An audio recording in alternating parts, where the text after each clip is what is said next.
The title of our talk today is Plural Practice. We use our studio as a way of practicing curiosity, and those curiosities are always plural. Meaning our work is never the same. Our interests and inspirations are constantly shifting. The tools that we use are evolving, and our audience, the people that we serve and collaborate with, is never singular. To be plural in our process is to inquire, to empathize, to adapt, to include, and to expand.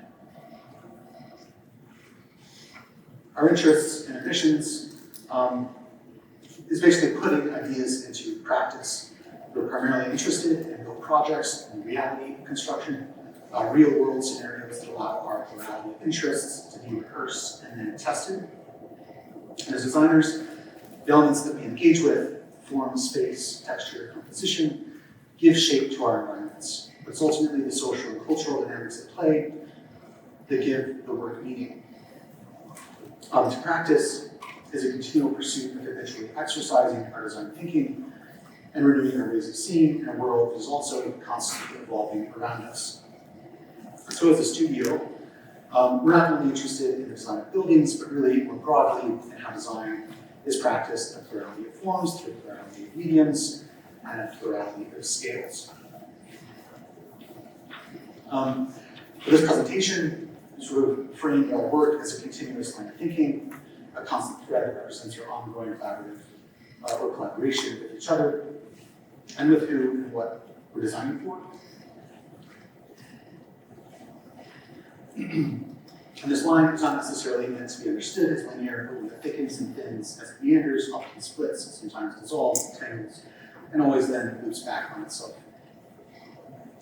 Ideas may disappear or reappear along this thread as our practice attempts to collate these fragments and manifest them into something that is tangible and something that is shared.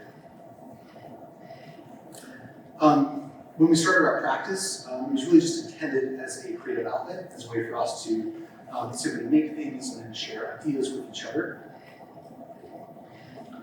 And as a way of becoming more engaged with our immediate surroundings and environment.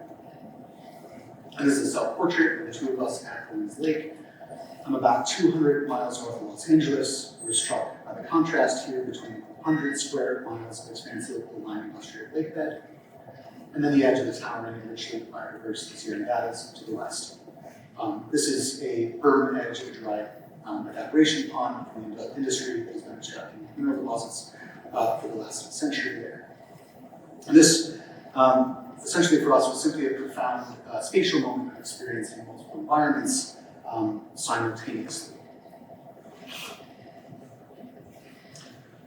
The beauty of design is there is never one way to look at something. There's never one solution or design problem. There's never a single approach to the design process. And so we believe the design should be both deeply personal with a distinctive voice, but also widely empathetic. One way to begin designing is by actually taking a journalistic point of view. So we gather information, take stock of our environment, and assess and reflect. These are a selection of natural artifacts that Sharon and I gathered over the years from across the country. They weren't collected with any specific goal in mind. We weren't looking for logic or meaning in them. Instead, we were driven by our personal intuition and appreciation for these objects. Practicing visual literacy, which is something that designer George Nelson talks about in his book, How to See. Only after discovering these elements on our own did we then come together to then compose them into these two shared collections that express the diversity of scale, form, texture, and color of these objects, and the cross-sectional landscape that they represent. And while each one does individually have a particular meaning for one or both of us, in the act of their curation, the distinctions between them become less important than their diverse assembly. Photography, for us, is also a formative way of archiving and creating these perspectives. These are both images from the Imperial Sand Dunes, just south of the Salton Sea in California. The one on the left, taken in a parking lot, of patterns from recent past, superimposition of material traces. And then in contrast, on the right, forms captured from drone's eye view, a snapshot within an expanded geological timeline. And so our practice evolves out of these experiences, both shared and individual, that find their way consciously or subconsciously into our design methodology. And their inspiration emerges as much out of these personal experiences as it does from precedents across disciplines. Here's some precedents interspersed with graphic, formal, and spatial experiments of our own.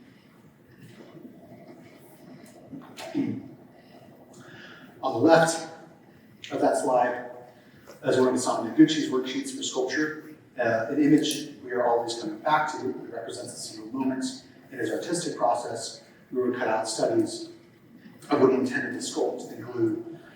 And eventually glue that onto graph paper to plan its construction. Many of these actually never made it off of the page, but we love this because it speaks to a plural and iterative working process that isn't a finished piece, but is a composed work of art in and of itself. And this is Udo Kasemet's abstract graphic notation instructions for a solo performer. Kasemet's was the first to adopt and put into practice John Cage's theories of indeterminacy, where the composer gives up control of the outcome of the musical piece, and the performance is left up to chance and interpretation. And so the score here denotes 36 individual events to be played in any order, the duration representing a plurality of possible outcomes and performances. And then finally, Bernhard Becker's catalog of phenomenal sculptures, German artists who systematically photographed industrial structures across Europe and the US. In this case, a series of water towers in both the American Midwest and Germany. Highly precise images are created using a strictly prescribed methodology, shot in black and white on a large format film camera at the same time of day on overcast days to capture these decking shadowless portraits of each structure, offering a consistency throughout the assemblage, which allows for thorough readings of the individual and the collective. Then, like Bernhard Becker, we look for inspiration and new ways of seeing, even in the mundane, in our daily lives. One day, while plumbing at Home Depot, I decided it would be fun to document this particular assortment of pipe fittings, something that serves a pure practical purpose. They're designed as a means of threading, connecting, or bridging, which in its own way is a sort of poetic proposition in and of itself.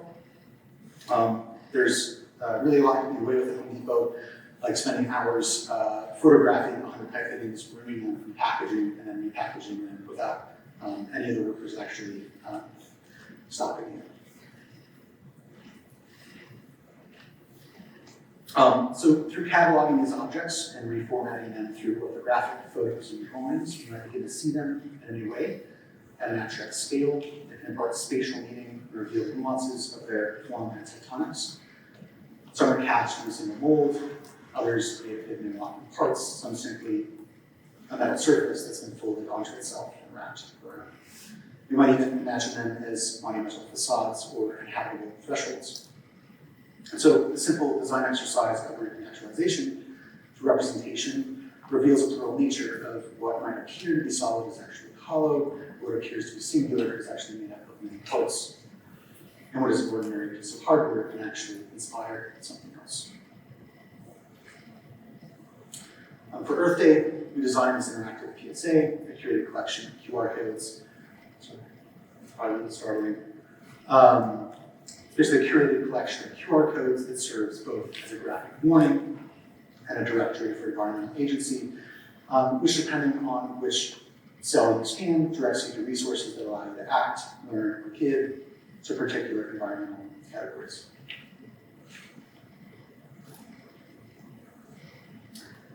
The design is meant to be agile and adaptable for a multitude of settings, formats, and for a multitude of audiences, so we imagine ways the message could be disseminated and transmitted in various scenes around our neighborhood.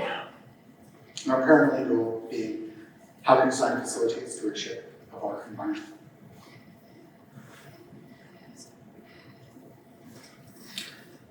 Last fall, we participated in the Chicago Center Design Festival that takes place annually in North Lawndale.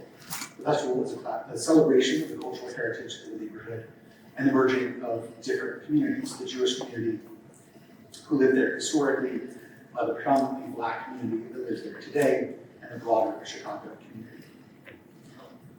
As part of this project, we were paired with a local community organization, One Lawndale Children's Discovery Center, which is a children's museum that is currently being built in North Lawndale, to design a sukkah, which is a small outdoor pavilion built for the Jewish holiday of Sukkot, which is a festival commemorating the yearly harvest. And as part of the design process, we held a series of design prototyping workshops with youth from the neighborhood. In one workshop, we made models for the types of spaces that they hoped to see in their neighborhood in the future.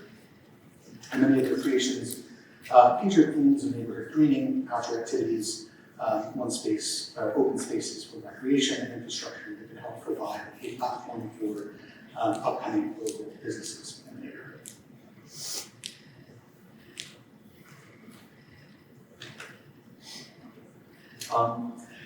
In another workshop, they shared with us their ideas and feelings for what they thought the design of the sukkah should embody, which included ideas about openness, unity, abundance, nature, self-expression, individuality, and community.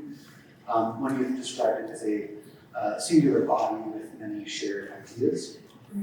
And so we realized that whatever we designed needed to resonate with and engage this plurality. So to combine everyone's voices, we agreed it would maybe be best to create one thing, a singular form, that would serve as an open platform that could speak for many. Here are some more images from workshops. Youth that participated were part of the council organized by the Discovery Center that included youth from both North Lawndale and the neighboring community of South Lawndale, or Little Village, as it's known today, a prominent Mexican community. This area is divided by the Burlington Northern Railroad tracks, which is historically separated North and South Lawndale, dividing one community of color from another.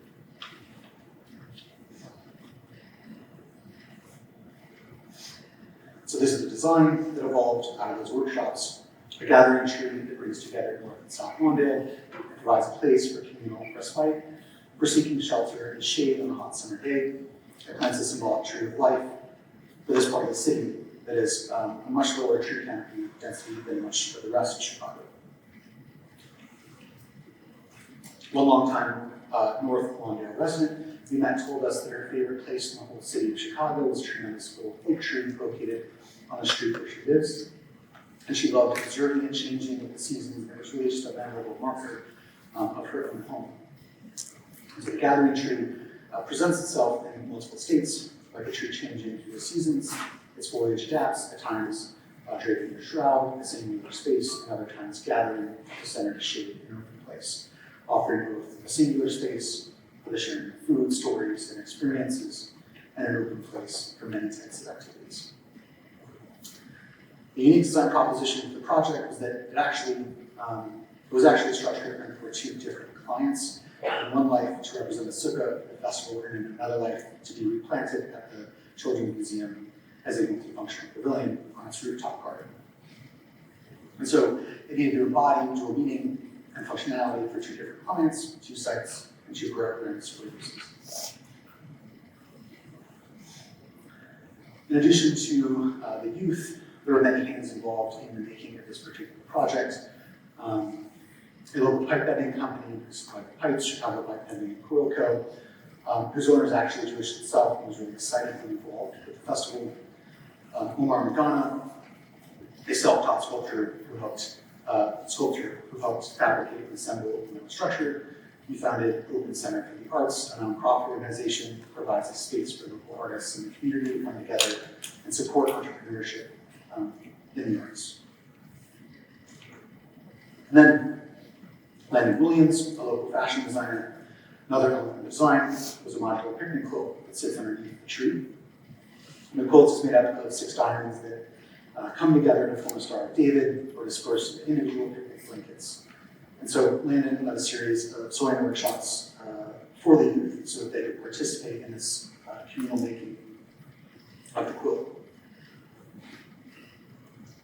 The tree is adorned with fabric banners featuring artwork by the youth of North and South Lawndale that represent different magnitudes of community, self-portraits, depictions of home, depictions of their favorite places in the city, and their aspirations for the future.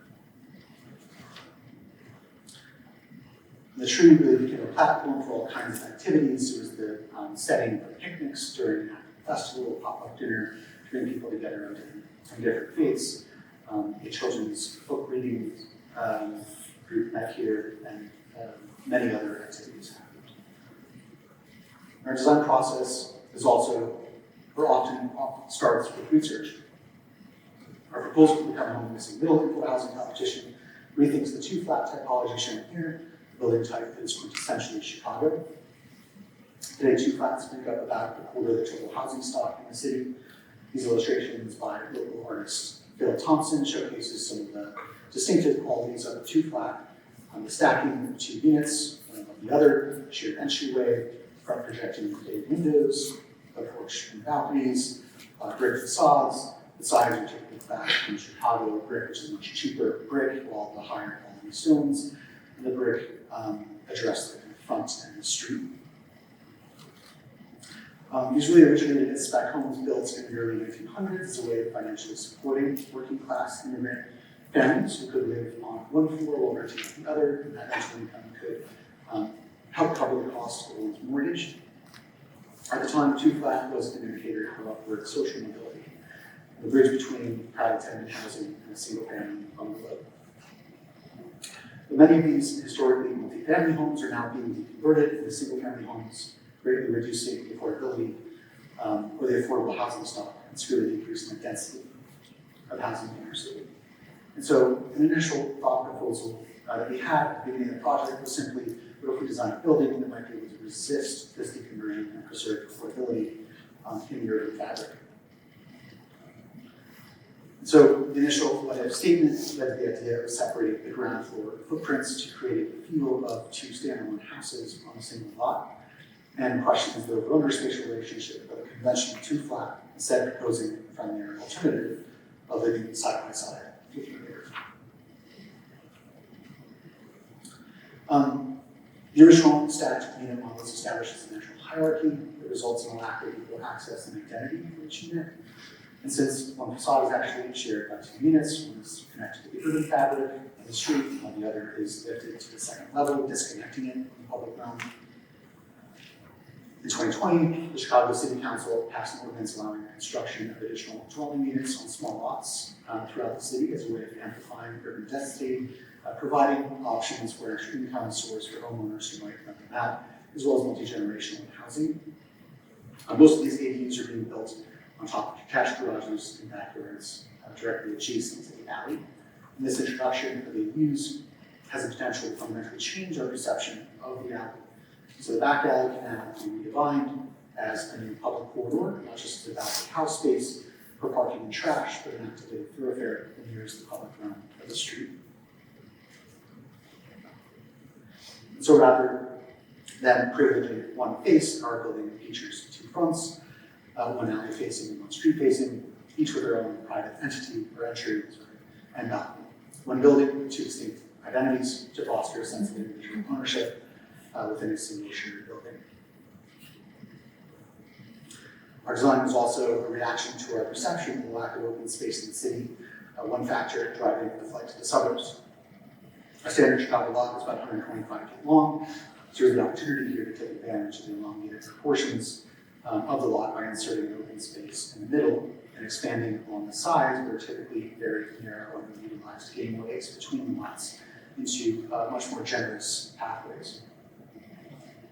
And so rather than a kind of hyper-efficiency mindset that prioritizes density, which developers typically have, the proposal instead privileges spatial relief at the ground with a dense urban block.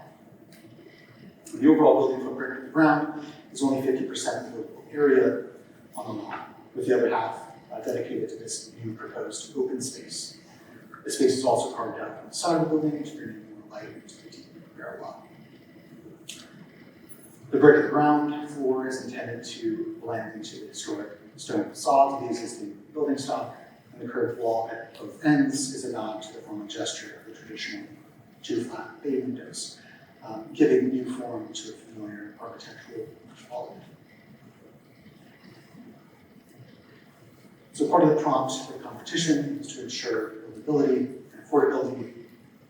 So the proposal It incorporates standard wood frame construction with modest materials and standards of windows, corrugated metal, simple detailing, and locally sourced materials like recycled Chicago common brick. Many Chicago houses also incorporate a basement. In this case, that's just a slab on grade foundation.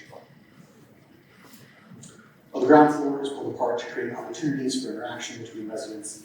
The building conjoins on the upper floors to provide expanded living space. A centralized stair and bathroom, core flexible floor plans in each unit, maintaining efficiency of construction and reproducibility, like the spec homes of the past, while accommodating variability and diversity in the unit layouts, as each home would be a carbon copy of itself, as it repeats across the grid. As you move up through each unit, there's the option for street or yard facing, second or third floor balconies, 1 or 2 bedrooms. And this customizability is used to counter the anonymity of city living, the idea being providing an agency of choice for defining the zone of mode of living, perhaps help form a deeper sense of attachment and pride in one's home. On the ground floor, the kitchen, living, dining area extends that social space off the expanding gangway. On the second floor, a functional block of storage and utilities at the center frees up space for large flexible family rooms with access to a double height side balcony. And on the top floor, this balcony also helps bring in natural light to each unit. The nested courtyard at the center of the lot combines with expanded gateways, becoming a new meeting ground for neighbors, functioning as an open-air foyer, sheltered porch, or communal dining room. And it provides a transitional space between the realm of domestic and the urban, and private and the public.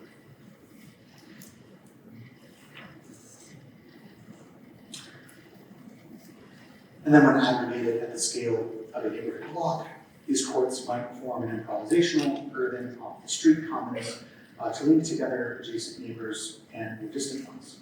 The home operates beyond its walls to create more intentional neighborhood interactions and cultivate different scales of community.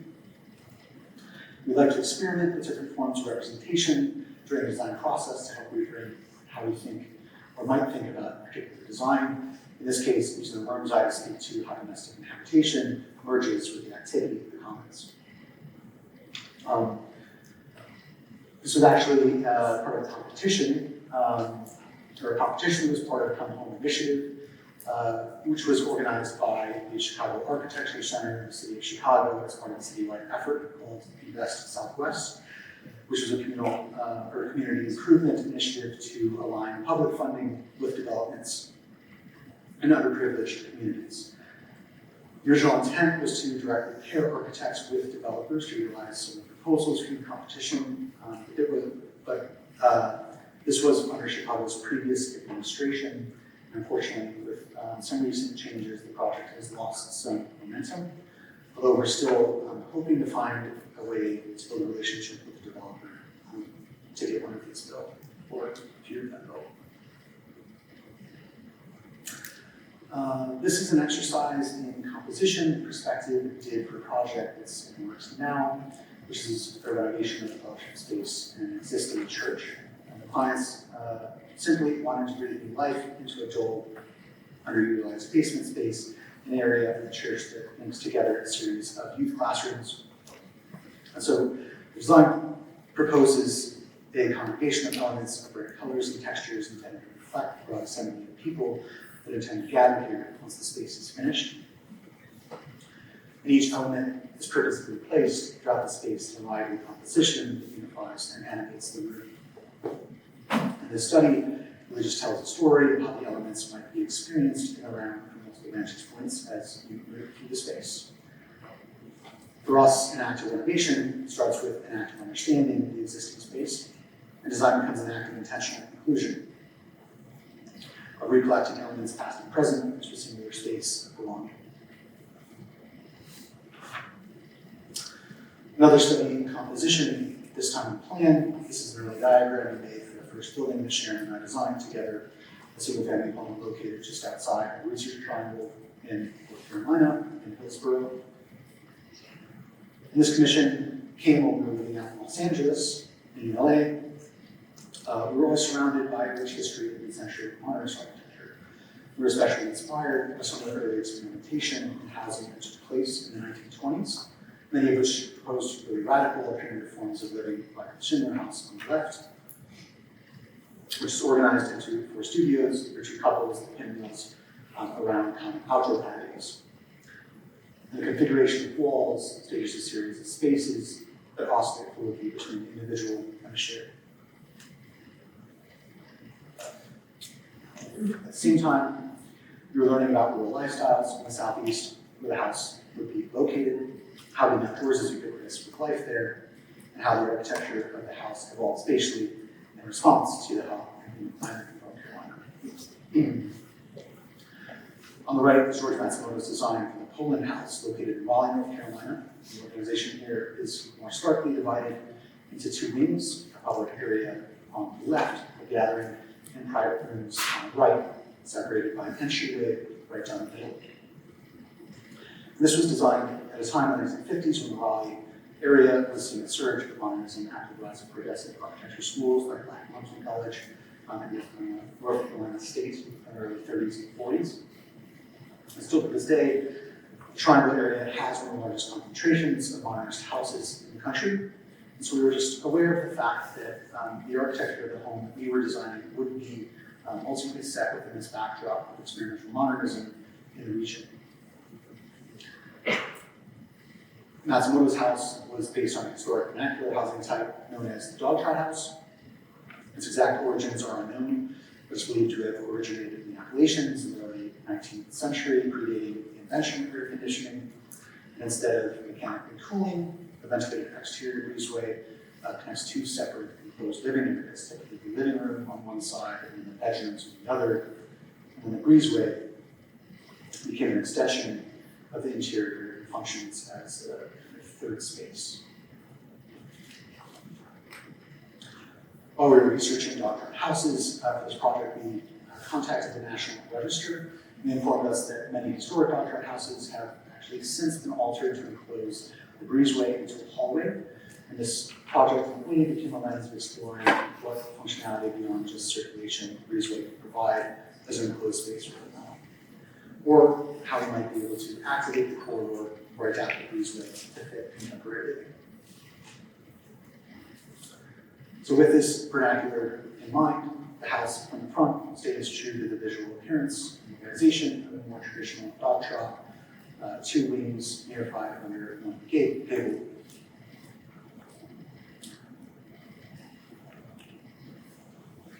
While on plan,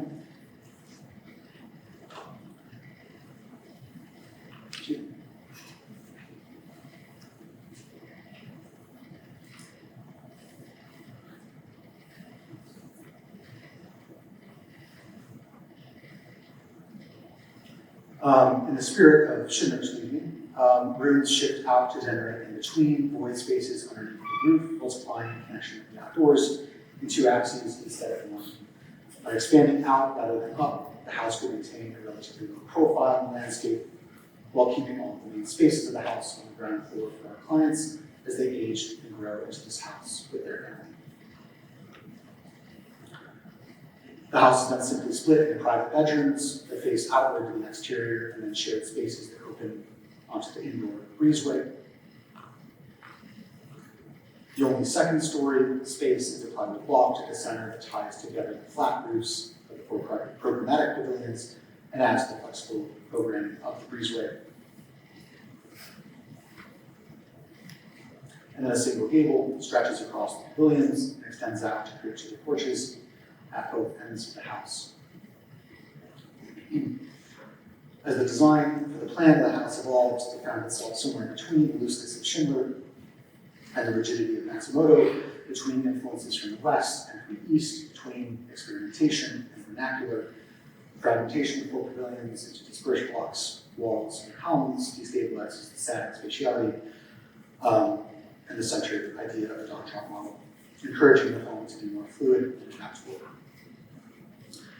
The shared spaces of the home form a continuous spatial zone that permeates the house, where moments of fluidity are interrupted by moments of stillness. At other moments, the home expands out and stretches into the surroundings. In this way, the house becomes a framework to support changing uses of the family grows into it, and to provide a continuous environment of diverse spatial events, where chance encounters and a sense of discovery can unfold as you move through it. This captures some isolated moments of how design evolved throughout the process, working at different scales, through different media, and at different levels of abstraction. Gives space for the project really to just evolve organically through conversations and interpretations. And these snapshots were each a way to communicate with a different audience from a different perspective, and always results in a different reading, or always results in a different reading of the project. The house is located on a 10-acre densely wooded lot set far back from the main road, within a small clearing that abuts a pond. The approach takes you through a quarter-mile path into the trees until you reach this moment of spatial relief at the end. Actually, the first vivid memory I have of the project is standing here during our very first site visit, looking out towards the pond through this perfectly framed opening in the trees. And this moment really set the tone and the feel for the house. The main access of the house, the gable and the breezeway, are carefully oriented towards this view. In its context, the house is an assemblage of primitive forms and materials reflecting in some sense the ecological diversity of the site. From the approach, a rough concrete walls imprinted with the texture of the trees, contrasting the smooth volume of polished sea view. The blocks contain flecks of red-orange aggregate that together with the scattered red columns reference the North Carolina red clay. And then on the other side, the home dark-colored siding sits in the shadows of the trees.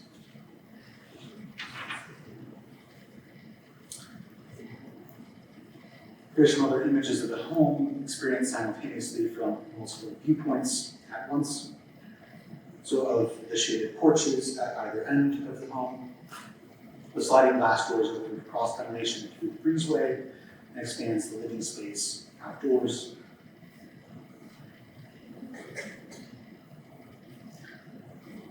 And then just stepping forward slightly now inside the central space, which doubles as the primary circulation and shared living space.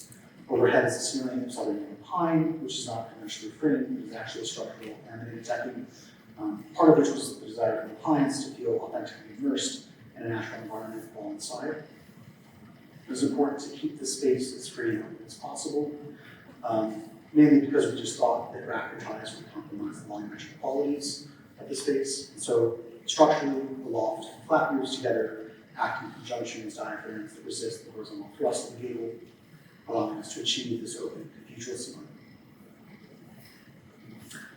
Underneath the gable is a 3.5-foot wide bar of utilities that includes a floating steel stair, a large table with overhead storage, powder room, and a fireplace, which all activate the breezeway and reinforce the idea that this central zone really is the heart of the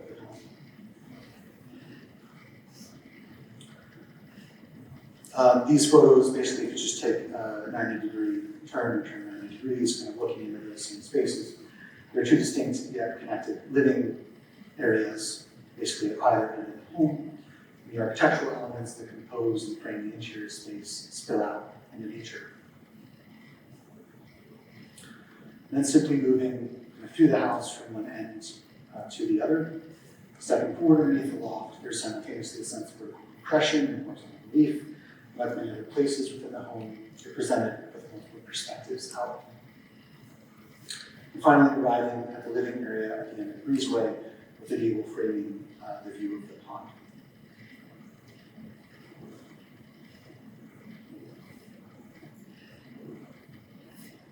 While the views from the breezeway are more expansive, each pavilion also features more tuned apertures that frame the constantly changing relationship with nature. And in a way, the house functions as a device for experiencing the landscape. The home is designed considering how the landscape is experienced from within the house, but also how the house appears as a figure in the natural backdrop. And then just a view looking back towards the house from across the pond.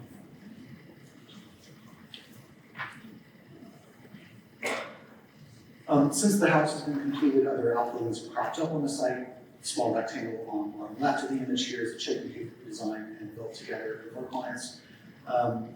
This project began by researching the minimally required features of a coop, which we identified to be these 5 functional elements. Some are highly prescriptive proportions that need to be met. For example, nesting boxes, which only need to be 12 inches square, so the chickens would feel comfortable enough to lay their eggs in them. As we develop the design, we began to think of the project simply as an exercise in composing these boxes of various proportions and functions around a standard open frame of 2 microbores. And then the process evolved as a study of spatial relationships, testing the size, the proximity, orientation of these elements to each other, to their users, the chickens, and to their caretakers. And then ultimately, it became this multi-layered composition of figures in space, representing the 4 facades of the coop.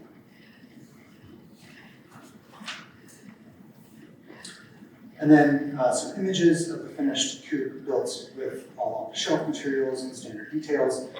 The red color in part references the iconic red of the lawns due to the rust that was mixed in as a protective varnish in its weathering, while also just trying to project into the red used in the dog trap house, which is just about 50 feet away.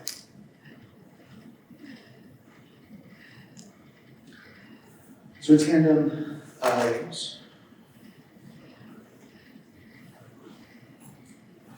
in tandem with the chicken coop, we've been exploring how an open frame allows for adaptability and assimilation into many contexts.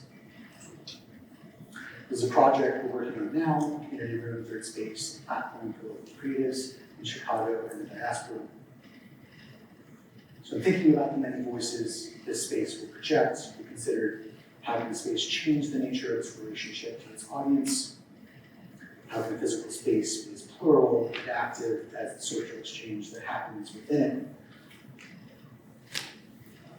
And how does the third space participate in the neighborhood and become part of an evolving community? How does it contribute to an active dialogue with the people around it?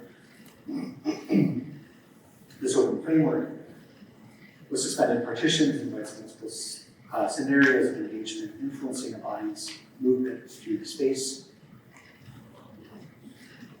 Spaces can be created at multiple scales, orientations, and enclosures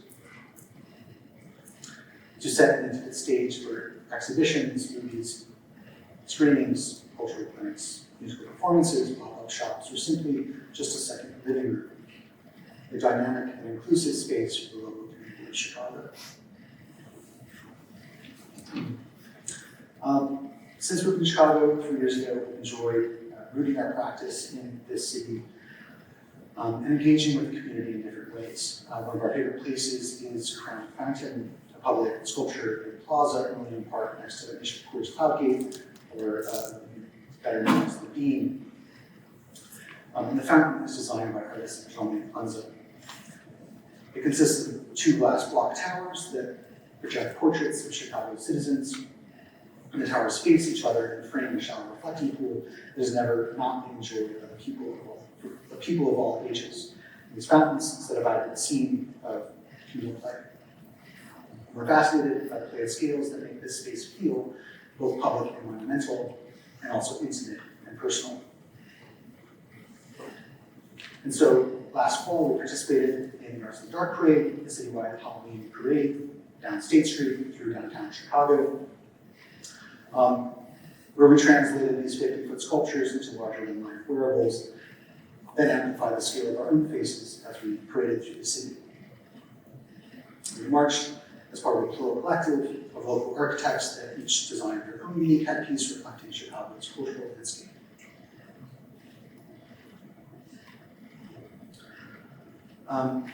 And then maybe just concluding on this slide here, design for us translates to being curious in our environment and living a creative life, confining our own inspiration in every day to getting others excited to discover inspiration in their environments.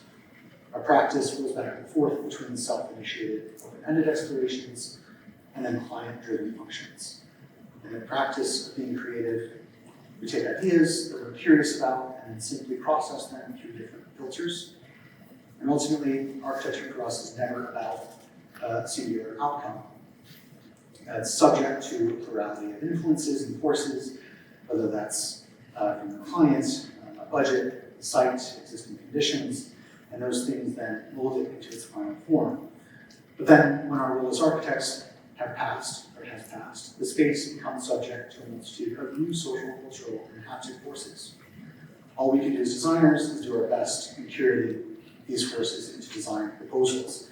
And in the end, enjoy, hopefully, be pleasantly surprised by the indeterminacy that results from those influences that are beyond our control. The parallel pluralistic narratives that we construct and the constellation of relationships that we form shape our shared curiosities and experiences, and change how we see and derive meaning from our environments, and ultimately how we work to design to transform it. And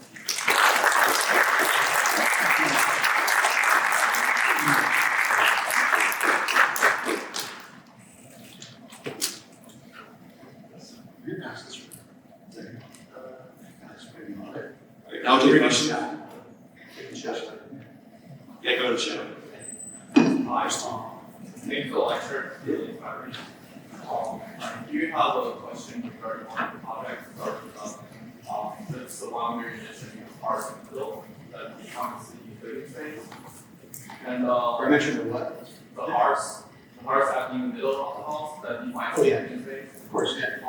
I really appreciate that, and I do have a question about hearts contemporary in mind for a very long time. Is hearts has also been presented in architecture as core element of future residents in the house, right? You know, from the very early on, from 1800s, the front architecture, to French rise to mid-century.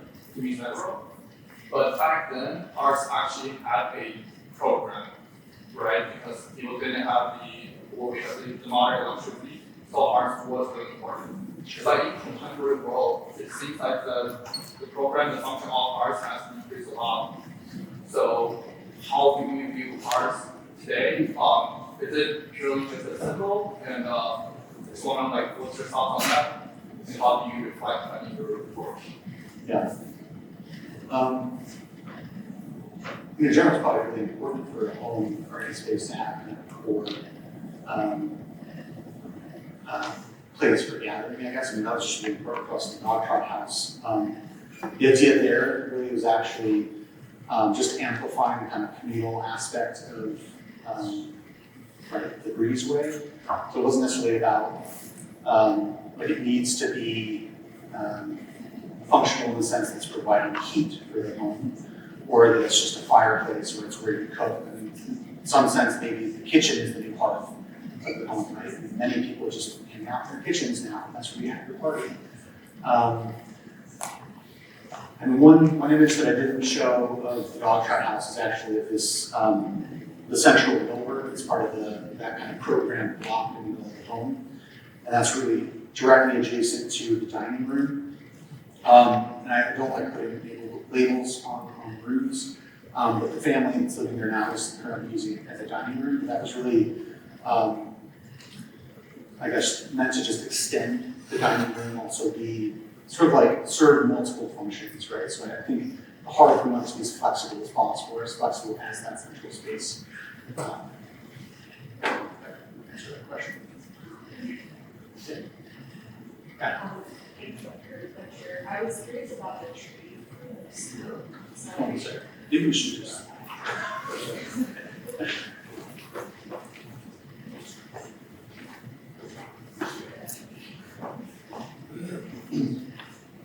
Hi. Okay. I was curious about the project you did for Code and how you got involved in something that's like related to architecture, but not exactly. Like how you got that client. And I'm interested in architecture, but also like things outside and like more public engagement. And I'm always curious how people get involved in those projects. Yeah. Maybe I'll start by saying, through like a broader, it's like we're very selective about, in regards to the work that we take on. We don't do competitions that won't result in a built end result. Like, because we're interested in real projects, so we seek those kinds of projects out. We're still, I grew up in Chicago, but I left for about like 8 years, so I had to really reconnect with the community there when I moved back. Sharon's from the Midwest as well, but I'm from Chicago. The first thing that we did was like, we met as many people as we possibly could. I kind of reconnected with old friends, old colleagues from UIC, professors. We started teaching, which kind of helped us build a community, kind of the architecture family in Chicago, which is actually pretty small for a city compared to LA and New York. And so it's actually one of our architect friends who is Jewish and has his own practice with another friend of ours, who started this idea for a festival of Sukkot in this particular neighborhood. And so we got that, I guess, project, and we were given it. We had to, propose something, and we applied. But that's how we found out about it. And I think also we like the idea of like rooting ourselves in a particular community, so we're seeking out those opportunities that are in Chicago, whatever it is. So it's just kind of staying kind of tuned into what's happening in the city and trying to take advantage of those opportunities. And so there wasn't really a client for that. I guess our client was technically that community partner, but that was something that, so as part of that festival, there were 6 sukkahs that were built. And so every year they do about that many sukkahs, and each architect is actually just paired with a community partner. And so the other architects who were part of that were paired with different community partners.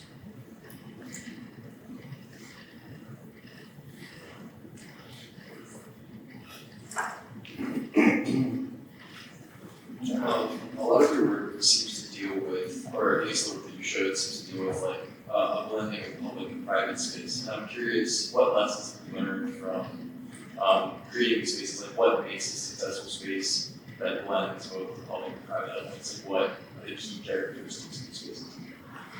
I think ultimately flexibility. It's like, there are moments where you need to be separated, right? You need your own space. Or want to be in a kind of collective. So I think, and maybe a short answer to that question is really just creating a space that can offer sort of a multitude of spatial conditions and programmatic conditions. Thank you.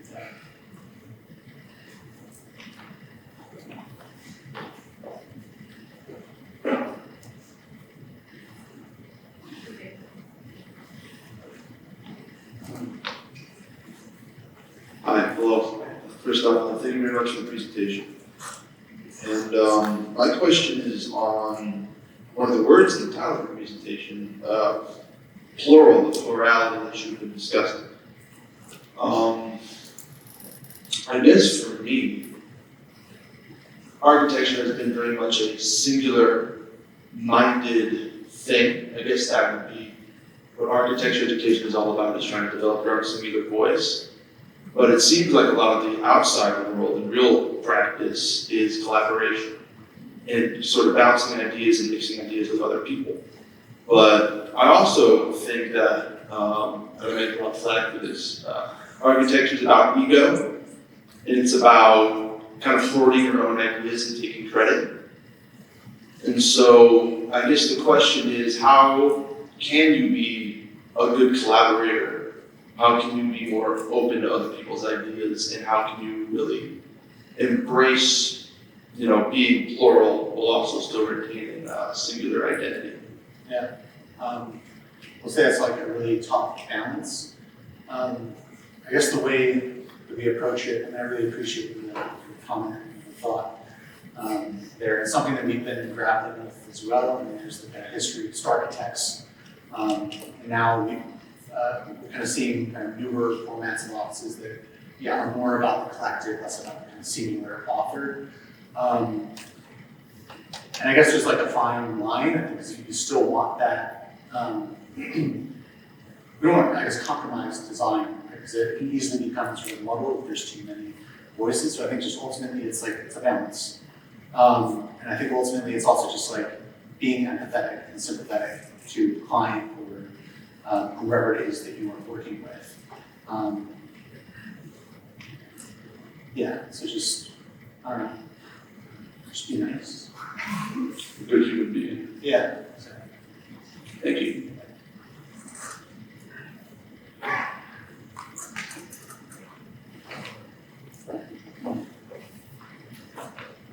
It's more fun. That concludes our lecture. Thank you. Yeah. Thank you very much.